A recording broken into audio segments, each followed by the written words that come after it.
নমস্কাৰ ছাত্ৰ ছাত্ৰীসকল মই মহসিন আজি আকৌ জেৰন ক্লাছেছত খুব এটা ইম্পৰ্টেণ্ট কুৱেশ্যন ইম্পৰ্টেণ্ট চেপ্টাৰ লৈ পেলাই তোমালোকৰ মাজত আহিছোঁ হাফিলি পৰীক্ষা পালেহি আৰু ট্ৰিগনোমেট্ৰি চেপ্টাৰটো বহুত ছাত্ৰ ছাত্ৰীয়ে বহুত টান পায় আৰু আমালে মেছেজো কৰিছে যে ট্ৰিগনোমেট্ৰি চেপ্টাৰটো অকমান বুজাই দিব লাগে গতিকে মই আজি ট্ৰিগনোমেট্ৰি চেপ্টাৰটো তোমালোকক বুজাম কিন্তু ট্ৰিগনোমেট্ৰি চেপ্টাৰটো তোমালোকে চোৱাৰ আগতে মই একদম ফাৰ্ষ্টত এটা ভিডিঅ' দিয়া আছে যে ট্ৰিগনোমেট্ৰি ফৰ্মুলা কেনেকৈ বনায় গানৰ সহায়ত ট্ৰিগনোমেট্ৰি ফৰ্মুলা কেনেকৈ বনায় সেই ভিডিঅ'টো তোমালোকে এবাৰ চাই ল'বা গতিকে মই আজি পুনে পুনে ডাইৰেক্ট গৈছোঁ মই হেৰি মাজলে আমাৰ চেপ্টাৰটোৰ মাজলৈ গৈছোঁ চেপ্টাৰটো প্ৰথমটো 8.1 এক্সাৰসাইজ আমি 8.1 টো কৰিম 8.1 ৰ কাৰণে এক্সাৰসাইজ 8.1 8.1 ৰ প্ৰথম অংকটো কি আছে যে এটা ৰাইট এংগল ট্ৰায়াঙ্গল আছে ABC য'ত AB ইকুৱেল আছে তোমাৰ 24 সেন্টিমিটাৰ আৰু এংগল B টো 90 ডিগ্ৰী BC আছে 7 সেন্টিমিটাৰ ইয়াৰ পৰা কি উলিয়াব লাগে sin A cos A আৰু sin C cos C ইয়াৰ ভ্যালু কেটা উলিয়াব লাগে sin C cos C ইয়াৰ ভ্যালু কেটা উলিয়াব লাগে এতিয়া তাৰ কাৰণে আমি কি কৰিম যে প্ৰথমে যে ত্ৰিভুজ ABC angle B equal 90 degree English medium e likhile hol in triangle ABC বুলি তাৰ পিছত কি হ'ব AB কি দি আছে given এটা given আছে question number 1 8.1 ৰ AB equal আছে 24 centimeter BC equal আছে 7 centimeter BC equal 7 centimeter এতিয়া আমি আপা প্ৰথমে কি কৰিম যে পাইথাগোৰাছৰ সূত্ৰ মতে আমি এই AC ভ্যালুটো এইটো উলিয়াই লম প্ৰথমে পাইথাগোৰাছৰ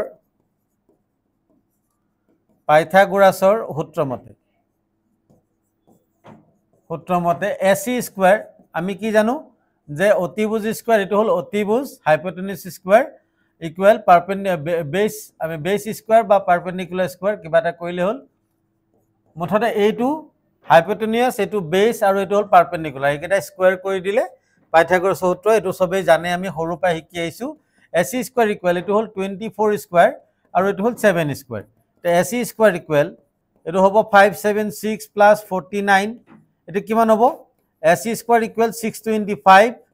আৰু AC ইকুৱেল কিমান হ'ব 625 ৰ স্কয়াৰ ৰুট আমি সবে জানো কিমান হল 25 সেন্টিমিটাৰ এটা এইখিনি আমি AC লৈকে পালো এটা আমি কি উলিয়াব লাগে sin A cos A sin C cos C উলিয়াব লাগে এটা sin A প্ৰথমে আমি কি কৰিম sin এর ভ্যালুটো উলিয়াম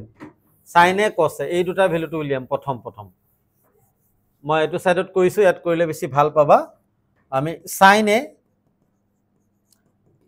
কাৰণে আমি sin এর ফর্মুলা আমি জানো sin এর ফর্মুলাটো হল যে পারপেন্ডিকুলার বাই হাইপোটেনিউজ মানে লম্ব বাই কি অতিভুজ এটা এই এংগলটোৰ কাৰণে এংগল এৰ কাৰণে ইয়াৰ লগতে এটো বস্তু মনত ৰাখিবা ইয়াৰ লগতে যেটো লাইন গৈছে তলফাল দি এই লাইনটো কি বুলি কয় বেস আৰু ইয়াৰ ফ্ৰন্টত থকা লাইনটো ইয়াৰ ওপৰত থকা লাইনটো হল কি পাৰপেন্ডিকুলাৰ গটিকে sin এৰ কাৰণে পাৰপেন্ডিকুলাৰটো কি হ'ব BC আৰু হাইপোটেনিউজটো আমি ফিক্স হয় AC গটিকে এটো হ'ব AC BC বাই AC BC ভ্যালুটো 7 AC ভ্যালুটো 25 পাত দিলো হৈ গল তাৰ পিছত আকৌ কি উলিয়াব লাগে cos A কাৰণে cos ৰ ফৰ্মুলাটো কি যে b by h cos ৰ ফৰ্মুলাটো base by hypotenuse b by h ইয়াত এই এংগলটোৰ কাৰণে এটো হ'ব বেস আৰু এটো হ'ব হাইপোটেনিউজ মানে AB বাই কি হ'ব AC AB ৰ ভ্যালুটো হল 24 আৰু ইয়াৰ ভ্যালুটো হল 25 এটো sin A cos A ওলাই গল 24 by 25 এটো ওলাই গল স্মার্ট বোর্ডত লিখোতে অকন খেলিমেলি হৈ যায় মাজে মাজে বাৰু এতিয়া আমাৰ কি হ'ব যে cos এতিয়া আকৌ কি উলিয়াব লাগে sin C cos C কাৰণ এতিয়া চাবা ইয়াত এটা বস্তু আমি বহুত ভালকে জানিব লাগিব যে এংগলটো চেঞ্জ হোৱাৰ লগে লগে বেস আৰু হাইপোটেনিউজটো কি হৈ যায় চেঞ্জ হৈ যায় বেস আৰু পাৰপেন্ডিকুলাৰটো চেঞ্জ হৈ যায় ভুল কৈছো বেস আৰু পাৰপেন্ডিকুলাৰটো চেঞ্জ হৈ যায় এটা এইটো এংগলৰ কাৰণে এই এংগলটোৰ কাৰণে কি হ'ব যে আমাৰ বেস হৈ যাব এইটো আৰু পাৰপেন্ডিকুলাৰ হ'ব এইটো আৰু হাইপোটেনিউজটো কি আছে ফিক্স হৈ আছে গতিকে sin c ৰ কাৰণে সাইনৰ ফৰ্মুলা হ'ল আমাৰ p/h গতিকে এই এংগলটোৰ কাৰণে পাৰপেন্ডিকুলাৰ এইটো হ'ব পাৰপেন্ডিকুলাৰ ab আৰু বেস কোনটো হ'ব হাইপোটেনিউজ কোনটো এইটো ac ab/ac তাৰ মানে কিমান হ'ব আমাৰ 24/25 আৰু cos c কাৰণে ফৰ্মুলা আমাৰ একে b/h কিন্তু এই এংগলটোৰ কাৰণে বেস কোনটো হৈ যাব bc এইটো হ'ব বেস গতিকে bc বাই কি হ'ব আৰু হাইপোটেনিউজটো ফিক্স হয় ac bc/ac bc ভ্যালুটো 7 ac ভ্যালুটো কিমান 25 গতিকে ইয়াত আমি এটা বস্তু মনত ৰাখিব লাগিব ইয়াত এটাই কনসেপ্ট যে আমাৰ যদি এংগলটো ইকুৱেট এংগল চেঞ্জ হোৱাৰ লগে লগে বেস এন্ড কি হয় পাৰপেন্ডিকুলাৰটো কি হ'ব চেঞ্জ হ'ব যদি এইটো এংগল লও ইয়াৰ কাৰণে এইটো বেস হ'ব আৰু এইটো পাৰপেন্ডিকুলাৰ হ'ব যদি এইটো এংগল লও তেতিয়া এইটো হ'ব বেস আৰু এইটো হ'ব কি হ'ব পাৰপেন্ডিকুলাৰ তাৰ মানে এটা বস্তু সদায় মনত ৰাখিবা যেটো এংগল লবা তাৰ একেবাৰে তলেদি যেটো লাইন টানিছা হেতু সদায় বেস হ'ব আৰু তাৰ ওপৰ ফ্ৰন্টৰটো কি হ'ব তাৰ ওপৰ টনাটো কি হ'ব পাৰপেন্ডিকুলাৰ হ'ব আমি এইটো এংগল লৈছো ইয়াৰ তলেদি এইটো লাইন আহিছে গতিকে এইটো হ'ল বেস আৰু ইয়াৰ ওপৰত থকা লাইনটো কি হ'ব পাৰপেন্ডিকুলাৰ আৰু হাইপোটেনিউজটো সদায় কি থাকে ফিক্স থাকে হেতু চেঞ্জ নহয় গতিকে ফাৰ্স্ট অংকটো আমাৰ খতম হ'ল এতিয়া ইয়াৰ পিছত আমি কি কৰিম সেকেন্ডটোলে যাও সেকেন্ডটোলে যাওতে সেকেন্ড অংকটো কি দিছে এনেকুৱা আছে আমাৰ যে PQR ইয়াত PQ টো আছে 12 সেন্টিমিটাৰ PR টো আছে 13 সেন্টিমিটাৰ এটো আছে 13 সেন্টিমিটাৰ প্ৰথমে আমি এইটো ফাইন্ড কৰিব লাগিব কি দি আমাৰ পাইথাগোৰাছৰ সূত্ৰ দি এটা এই অংকটো যদি MCQ দিয়ে ইয়াত যদি MCQ দিয়াত কি উলিয়াব লাগে 10p minus cot r উলিয়াব লাগে MCQ উলিয়াব দিলে আমাৰ একেবাৰে শর্টকাট কি ওলাই যাব কেনেকৈ ওলাব যদি MCQ দিয়ে MCQ দিলে সোয়া আমি সে বস্তু এটা উলিয়াম যে আমাৰ ইয়াত QR টো কিমান হ'ব আমি ইয়াৰ এটা ৰিলেশন আছে পাইথাগোৰাছৰ থিওৰামত যদি QR টো চাও আমি MCQ কাৰণে আমাৰ Q টো উলিয়াবই নালাগে ভ্যালুকেটা উলিয়াব নালাগে আমি এইটো এংগল যদি লও 10p কাৰণে কি হ'ব 10 ৰ ফৰ্মুলা আমি কি জানো p/b মানে পাৰপেন্ডিকুলাৰ বাই বেস এইটো হৈ যাব পাৰপেন্ডিকুলাৰ এইটো এংগলৰ কাৰণে এইটো হৈ যাব বেস আৰু এইটো হ'ব পাৰপেন্ডিকুলাৰ মানে QR বাই কি হ'ব QR বাই PQ এইটো এংগলৰ কাৰণে এইটো বেস আৰু এইটো পাৰপেন্ডিকুলাৰ এইটো ইয়াত তলেদি লাইন আহিছে আকৌ cot r ৰ কাৰণে এইটো সোয়া এইটো হল আমাৰ এংগল এইটো এংগল লৈছো ইয়াত তলেদি যোৱা এইটো লাইন বেস আৰু এইটো কি হ'ব পাৰপেন্ডিকুলাৰ আৰু cot ৰ ফৰ্মুলা হল b/p মানে বেস বাই পাৰপেন্ডিকুলাৰ বেসটো কিমান আছে QR আৰু পাৰপেন্ডিকুলাৰটো কি আছে PQ এটা আমি 10p - cot r কৰিলে এটা মাইনাস হ'ব QR/PQ মাইনাস কি হ'ব QR/PQ মাইনাস কি হ'ব QR/PQ গতিকে ক্যান্সেল কৰি দিলে এটা 10p - cot r 10p - cot r গতিকে ক্যান্সেল কৰি দিলে ভ্যালুটো কিমান হৈ গ'ল 0 হৈ গ'ল গতিকে MCQ কাৰণে একেবাৰে ইজি MCQ কাৰণে একেবাৰে ইজি আৰু তোমালোকে অংকটো কৰিব পাৰিবা কৰিব কাৰণে কি কৰিব লাগিব যে তোমালোকে ইয়াত প্ৰথমে পাইথাগোৰাছৰ থিওৰাম ইউজ কৰি PQ QR ৰ ভ্যালুটো উলিয়াই ললা QR ৰ ভ্যালুটো উলিয়াই তাৰ পিছত মই দেখুৱাই দিছো বাৰু PQR এইটো আছে 12 সেন্টিমিটাৰ এইটো 13 সেন্টিমিটাৰ যে in ট্ৰায়াঙ্গল PQR angle Q equal 90 degree PQ আছে 12 সেন্টিমিটাৰ আৰু PR আছে 13 সেন্টিমিটাৰ ইয়াৰ পৰা আমি কি কৰিম ইউজিং বা পাইথাগোৰাছ সূত্ৰ মতে ইউজিং পাইথাগোৰাছ থিওৰাম পাইথাগোৰাছৰ সূত্ৰ মতে লিখি লবা যে PQ স্কয়াৰ ইয়াত কি আছে base to PQ square plus QR square equal কি লিখিলো হাইপোটেনিউজটো কি আছে PR এতিয়া আমি ইয়াৰ ভ্যালু কেটা বহাই দিও 12 square plus QR square equal কি হ'ব P13 স্কয়াৰ এটা এটো কি হ'ব যে 144 প্লাস QR স্কয়াৰ ইকুয়াল 169 এতিয়া আমি QR টো এফালে ৰাখি দিলে QR স্কয়াৰ 169 minus 144 এতিয়া আমি কি কৰো QR স্কয়াৰ ইকুয়াল কিমান হ'ব এটো আমি কিমান থাকিব 25 থাকিলে তাৰ মানে QR ইকুয়াল কিমান ওলালে QR 25 ৰ স্কয়াৰ আমি সবেই জানো কিমান 5 জানো এতিয়া আমি ইয়াৰ পৰা যদি এটো 5 এটো আমি কিমান পালো 5 সেন্টিমিটাৰ এটা 10p যদি উলিয়াও 10p ফৰ্মুলা আমাৰ কি আছে কি হয় p/b মানে পাৰপেন্ডিকুলাৰ বাই বেস এইটো এংগলৰ কাৰণে মই যে কৈছিলো যেটো এংগল লৈছো তাৰ তলেদি কোনটো লাইন আহিছে PQ আৰু ইয়াৰ ফ্ৰন্টৰ লাইনটো কি QR গতিকে QR টো কি হ'ব পাৰপেন্ডিকুলাৰ QR টো হ'ব পাৰপেন্ডিকুলাৰ আৰু বেস টো কি হ'ব PQ এ মানে ইয়াত কিমান হল 5/12 cot r কৰিলে কি হ'ব একেই সময় এটো এংগলৰ কাৰণে এটো হ'ব বেস আৰু এটো পাৰপেন্ডিকুলাৰ তাৰ মানে কি হ'ব QR/PQ ইয়াৰ ভ্যালু কিমান হল 5/12 তাৰ মানে 10p minus therefore 10p minus cot r তাৰ মানে কিমান হ'ব 5/12 minus 5/12 कैंसिल কৰিলে কি ওলালে 0 লাগিব একেই গতিকে MCQ আৰু দুইটা অংক কেনেকৈ কৰিব লাগে দুইটা বস্তু মই একেলগে শিকাই দিছো গতিকে এনেকে আমাৰ কি কৰিব পাৰিবা একেবাৰে ইজিলি অংক কেটা কৰিব পাৰিবা তাৰ পিছত 3 নম্বৰ অংকটো শিকাই দিছো যে কি দি আছে given the sin a equal 3/4 কি উলিয়াব লাগিব cos a আৰু tan a উলিয়াব লাগে তো ইয়াত চোৱা ইয়াত সেন্টিমিটাৰ দিয়া নাই sin এৰ ফৰ্মুলাটো আমি কি জানো p/h আৰু ইয়াত কি ওলাব লাগে 3/4 আমি এটা যেহেতু ৰেশিওত আছে আমি কি কৰো ইয়াত এটা k এটা লৈ লও k এটা আমি ইয়াৰ কনস্ট্যান্ট লৈ লৈছো এতিয়া কি হ'ব ইয়াত লোৱাৰ লগে লগে হিয়াৰ p ইকুৱেল কিমান হৈ গল 3k আৰু b ইকুৱেল কিমান হৈ গল সৰি h ইকুৱেল কিমান হৈ গল 4k h ইকুৱেল কিমান হৈ গল 4k আমি কাৰ ভ্যালুটো প্ৰথমে উলিয়াব লাগিব p ৰ ভ্যালুটো প্ৰথমে সৰি b ৰ ভ্যালুটো প্ৰথমে b to নাই b ৰ ভ্যালুটো প্ৰথমে ফাইন্ড কৰিব লাগিব using Pythagoras theorem Pythagoras theorem কি হ'ব যে আমাৰ p square plus b square equal h square এতিয়া p ৰ ভ্যালুটো কিমান আছে আমাৰ ইয়াত 3k whole square plus b square h ৰ ভ্যালুটো আছে 4k whole square এটা 3k whole square মানে কিমান হ'ব 9k square plus b square equal 16k square এতিয়া আমি ইয়াত কি কৰো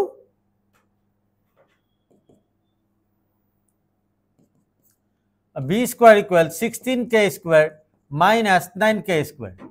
কি থাকিলে b square equal 7k square এতিয়া আমাৰ কি উলিয়াব লাগে b equal কিমান হৈ যাব তেতিয়া √7 স্কয়াৰ ওপৰত স্কয়াৰ আছে গতিকে স্কয়াৰটো উঠি যাব গতিকে কি থাকিলে √7k থাকিলে এটা আমাৰ উলিয়াব লাগে কি উলিয়াব লাগে cos a প্ৰথম উলিয়াব লাগিব cos a therefore cos a equal cos ৰ ফৰ্মুলা কি b/h b ৰ ভ্যালুটো √7k আৰু h ৰ ভ্যালুটো কি আছে আমাৰ h ৰ ভ্যালুটো 4k k কাট দিলো কি থাকিলে √7 বাই কি থাকিলে 4 তাৰ পিছত আৰু এটা উলিয়াব লাগে tan এৰ ভ্যালুটো উলিয়াব লাগে tan এৰ ভ্যালুটো উলিয়াবৰ কাৰণে tan এ কি হ'ব p/b p ভ্যালুটো হল 3k আৰু b ভ্যালুটো হল √7k k কাটি দিলো কি থাকিলে 3/√7 গতিকে এনেকে আমি কি কৰিব পাৰো একেবাৰে ইজিলি আমি জাস্ট ভ্যালুটো পাইথাগোৰাছ থিওৰেম দি যেটো এটা ভ্যালু নাথাকিব সেই বস্তুটো আমি উলিয়াই পেলাই বাকিখিনি আমি কি কৰিম জাস্ট ফৰ্মুলা মতে ইয়াত বহাই দিম বহাই দিলে অটোমেটিক্যালি ভ্যালু বিলাক ওলাই যাব এইবিলাক অংক তোমালোকৰ 2 মাৰ্কছৰ কাৰণে হাফ ইয়াৰলিটো আহিব আৰু এই অংকটো খুব ইম্পৰ্টেন্ট হয় এই অংকটো চাবা প্ৰায় আহে এই অংকটো বহুত ইম্পৰ্টেন্ট হয় গতিকে এইটো তোমালোকে ভালকে চাবা আৰু এনেকুৱা টাইপৰ অংক ইয়াৰ পিছত কোৱেশ্চন নম্বৰ 4 5 টো একেই গতিকে মই তোমালোকে কৰি চাবা নোৱাৰিলে মোক আকৌ মেছেজ কৰিলে মই কি কৰিম অংকটো যদি নোৱাৰা তেতিয়া মই কৰাই দিম এতিয়া মই ডাইৰেক্ট তোমালোকৰ কোৱেশ্চন নম্বৰ 6 টো লৈ গৈছো 6 কোৱেশ্চন নম্বৰ 6 টো আহে পৰীক্ষাত কোৱেশ্চন নম্বৰ 6 টো গৈছো 6 টোত কি কৈছে যে আমাৰ দুটা ইকুৱেট এংগল আছে a and b আৰু এনেকুৱাকে ৰাখিছে NB যাতে কি হয় cos a equal cos b হয় cos a equal কি হয় cos b হয় আমি কি কৰিব লাগে যে cos a equal cos b হয় তেতে কি প্ৰুফ কৰিব লাগে এংগল a equal এংগল কি কৰিব লাগে b প্ৰুফ কৰিব লাগে তোমালোকে ইয়াত প্ৰথমে যেটো ইন্ট্ৰোডাকচন পাৰ্টটো কোৱেশ্চনটো জেনেকি আছে তেনেকে লিখি লবা মই ডাইৰেক্ট প্ৰুফটো কৰিছো কোৱেশ্চন নম্বৰ 6 প্ৰুফটো কৰি দিছো ডাইৰেক্ট যাত কি হ'ব আমাৰ ইয়াত গিভেন দি আছে সোৱা গিভেনটো কি দি আছে আমি তাৰ পৰা উলিয়াম দুই লাইনৰ অংক একো টেনচন লব না লাগে cos a equal cos b given the আছে এতিয়া আমি হেইটো ইকুৱেট এংগলৰ কনসেপ্টটো আহিব লাগিব আমি যদি এইটো এংগল ললে ইয়াৰ তলেদি এটো c2 হল 90 ডিগ্ৰী ইয়াৰ তলেদি যোৱা এই লাইনটো কি হ'ব তলেদি যোৱা লাইনটো হ'ব বেস আৰু এটো হ'ব কি পাৰপেন্ডিকুলাৰ আৰু এটো হাইপোটেনিউসটো ফিক্স হয় গতিকে আমাৰ ইয়াত কি আহিব cos ৰ formula hall b/base by hypotenuse ইয়াত base hall ac angle a কাৰণে বেছটো হল এসি আৰু হাইপোটেনিয়াসটো কি হ'ব হাইপোটেনিয়াসটো হল কি আমাৰ ইয়াত এবি হাইপোটেনিয়াসটো হল এবি আকৌ cos b কাৰণে এইটো এংগলৰ কাৰণে বেছ কোনটো কোৱা এইটো হ'ব কি বেছ BC টো কি হৈ যাব বেছ আৰু হাইপোটেনিয়াসটো কি হ'ব এবি এইটো আমাৰ ফিক্স হৈ আছে গতিকে BC বাই কি হ'ব এবি গতিকে এবি তলত মিলি আছে আমি কাটি দিব পাৰো কি থাকি গল আমাৰ AC ইকুৱেল কি থাকিলে BC থাকিলে এতিয়া এইটো আৰু এইটো সাইড যদি ইকুৱেল হয় তেতিয়া এইটো আৰু এইটো এংগল ইকুৱেল হ'ব কেলে আমি কি জানো ইকুৱেল সাইডৰ অপোজিট এংগল বিলাক কি থাকে ইকুৱেল হয় তাৰ মানে সমান বাহুৰ বিপৰীত কোণ সদায় কি সমান গতিকে কি হৈ যাব ইয়াত কি হৈ যাব angle A equal angle B ইয়াত কি হ'ব যে সমান বাহুৰ বিপৰীত কোণ তোমালোকে লিখি দিলে হ'ল সমান বাহুৰ বিপৰীত কোণ সদায় সমান বা তোমালোকে কি লিখিব পাৰিবা ইংলিশ মিডিয়াম খিনি লিখিবা সমান এইটো অসমীয়া মতে লিখিবা সমান বাহুৰ বিপৰীত কোণ সমান আৰু ইংলিশ মিডিয়ামে কি লিখিবা যে angle opposite to equal sides are always equal এইটো হৈ গল এই দুটা সাইড ইকুৱেল গতিকে কি হ'ব এই দুটা এংগল কি হ'ব ইকুৱেল হ'ব হেতু কৈ দিলে হৈ গল মাত্ৰ 3 লাইনৰ অংক চোৱা 1 2 3 এইটো গিভেনে দি আছে আৰু এই তিনটা লাইনৰ অংক এইখিনি কৰিলে তোমালোকে 2 মাৰ্কস পাবা জাস্ট বস্তুবিলাক বুজি পাব লাগিব বুজি নাপালে আমাৰ সব খেলিমিলি হৈ যাব বুজি পাব লাগিব তাৰ পিছত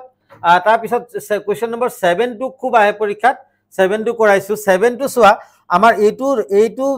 আমাৰ 8.1 ৰ যেটো 8.1 এক্সাৰসাইজৰ ৰুল মতে অংকটো বহুত ডাঙৰ হয় কিন্তু তোমালোকে যদি তিনটা ফৰ্মুলা তোমালোকে যদি মুখস্থ ৰাখিব পাৰা তেতিয়া মাত্ৰ 5 লাইনত অংকটো কমপ্লিট হ'ব ফৰ্মুলা কেইটা মই লিখি দিছো যেটো 8.4 ৰ কাৰণে আমাৰ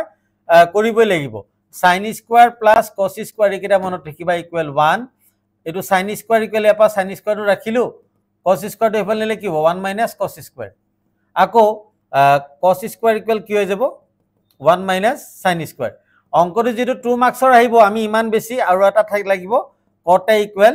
cos a by sin a 2 মাৰ্কসৰ হয় গতিকে আমি ইমান দীঘল কৰি লাভ নাই দীঘল কৰিলেও 2 মাৰ্কসে দিব সৰুকে কৰিলেও 2 মাৰ্কস দিব সৰুকে কৰিলে আমাৰ সময় যথেষ্ট বাছি যাব যে কোৱেশ্চন নম্বৰ 7 টোত কি কৈছে যে আমাৰ কি গিভেন দি আছে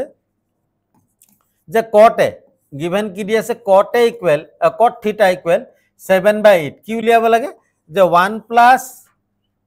plus sin a sin theta 1 minus sin theta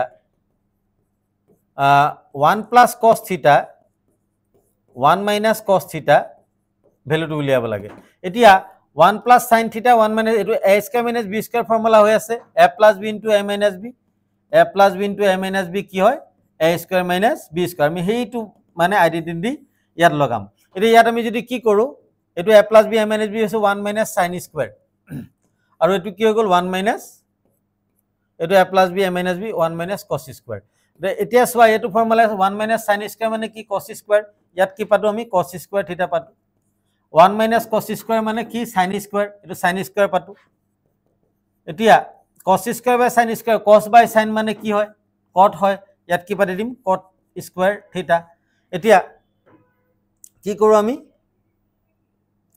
cot square θ তাৰ পিছত এতিয়া আমি কি কৰো cotৰ ভ্যালুটো হল 7/8 এটো হোল স্কয়াৰ ইয়াৰ ওপৰত স্কয়াৰ আছে হোল স্কয়াৰ কৰিলো এনসাৰটো কিমান থাকিলে 49/64